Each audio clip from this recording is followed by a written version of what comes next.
Halo gengs, balik lagi sama gue Anung di cerita sekolah. Tapi sayangnya gue cuma sendiri kali ini. Gue nggak ditemenin sama dua rekan gue yang gokil, Hendy sama si Jargon.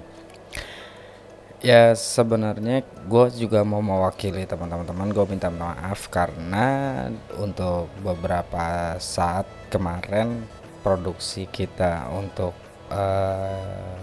podcast dan YouTube ya tentang bully itu nggak sempat kita produksi karena emang keterbatasan waktu kita juga, dan yang kedua saat ini kita kebentur sama adanya wabah COVID-19 ya. Ini yang bikin kita agak sulit bergerak. Anyway, gue pengen nyampein ke teman-teman pelajar semuanya ya. Jangan pernah putus asa, yang pasti tetap semangat walaupun kondisinya sekarang kita harus belajar di rumah. Ya tetap jaga kesehatan juga, tetap apa ya? Ya jaga diri kita tetap sehat dengan melakukan physical distancing pastinya itu. Anyway, gue hari ini pengen sharing aja, kemarin gue ke studio mampir karena sekarang gue lagi di rumah aja, nggak kemana-mana. Nah, gue ngambil alat-alat ini nih, gitu loh di studio.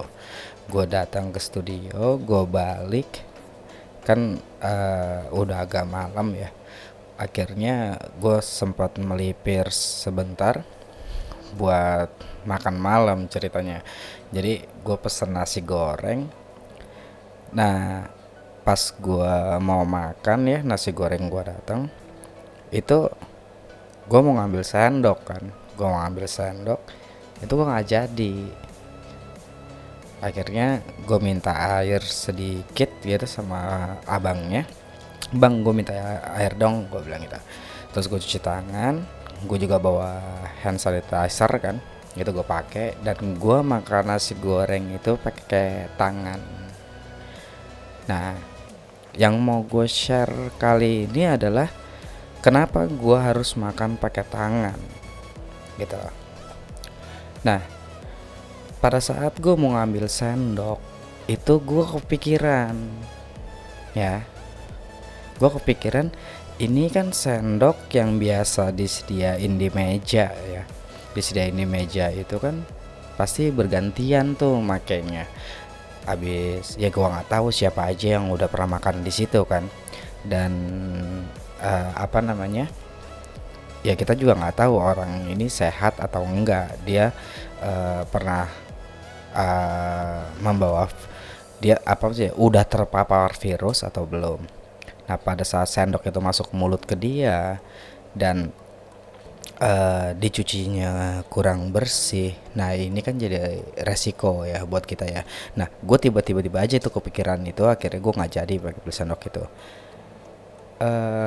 Sebenarnya ini gue bukan mau mendiskreditkan tukang nasi gorengnya kalau dia cucinya nggak bersih, nggak, bukan arah ke sana. Dan semua pedagang kuliner juga pasti memperhatikan itu, cuma ini jaga-jaganya gue aja sih gitu.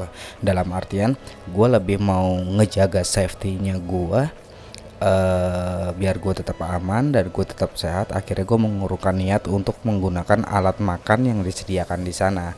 Nah, pengalaman gue ini waktu makan kayaknya perlu nih gue sharing ke teman-teman, karena bagaimanapun juga alat makan yang dipakai bergantian, kalaupun ada miss pada saat dia nyuci gitu ya, itu kan pasti ya gue nggak tahu ya apakah virus itu bertahan atau tidak di alat-alat seperti itu.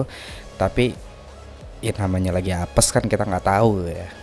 Jadi gue mau kasih saran ke teman-teman, ada baiknya untuk belakangan ini ya, untuk beberapa hari ke depan, kayaknya teman-teman kalau emang keluar dan harus makan di luar, itu kayaknya mempersiapkan alat makan sendiri deh. At least teman-teman bawa sendok gitu ya, sendok dan garpu gitu ya, buat makan pribadi teman-teman aja. Setelah itu cuci dan itu bisa dikantongin lagi. Itu yang pertama gitu. Yang kedua juga gue saranin temen-temen pakai sedotan yang stainless gitu loh. Nah kayak gini nih. Nah kayak gini nih ya kan.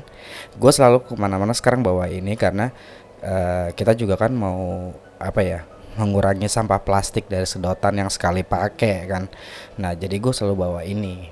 Jadi kemana-mana. Nah paling tidak pada saat kita minum itu bibir kita atau mulut kita itu nggak nempel langsung di gelas yang mungkin aja pernah dipakai orang dan dicucinya kurang bersih. Itu sih yang gitu ya, yang mau gue sampein gitu loh. Dan kita bisa bawa sedotan ini gitu loh. Dan kalaupun emang itu berpengaruh pada minumannya ya walau alam sih sebetulnya, cuman pada prinsipnya kita jaga-jaga aja dulu. Cuma kalau emang lebih amannya lagi gitu ya, kalaupun kita udah mau makan, mendingan kita bawa minum sendiri. Contohnya kayak lo bisa bawa tumbler ya, kayak gini.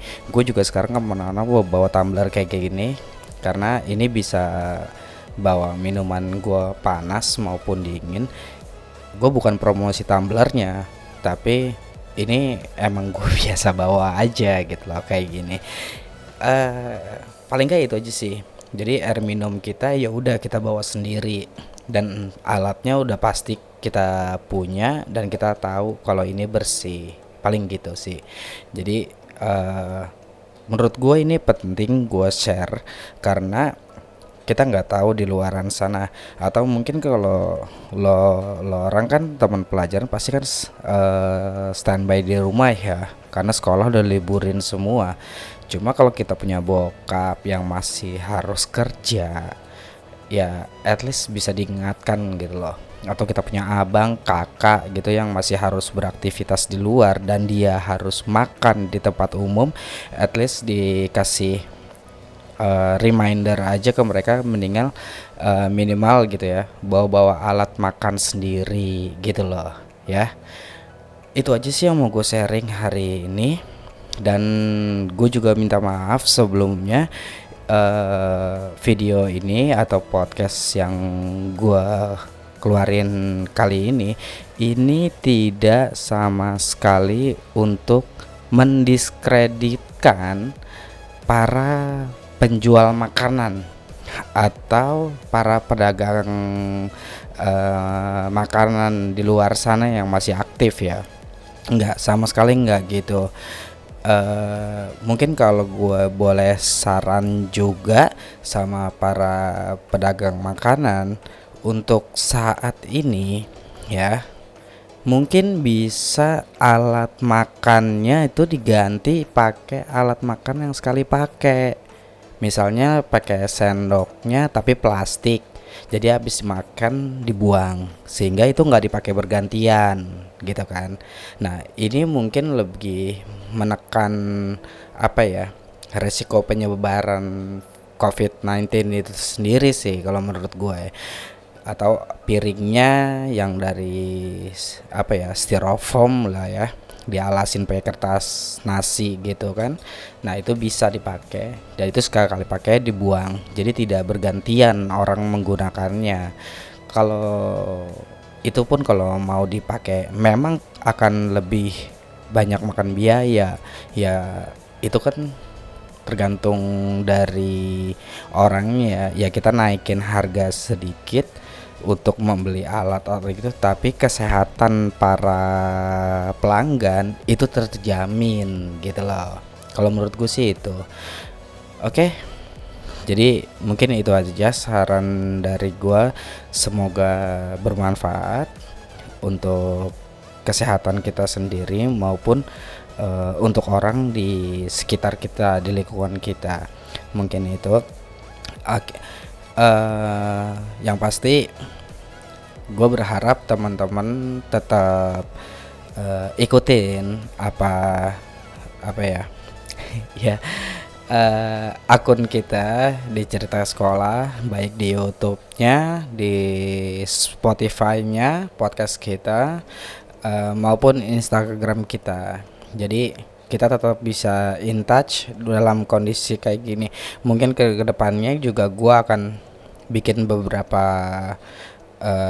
video maupun podcast tentang kegiatan-kegiatan sekolah di rumah seperti apa. Teman-teman bisa komen di komentar YouTube maupun di Instagram kita. Oke, mungkin gitu aja dulu dari gue.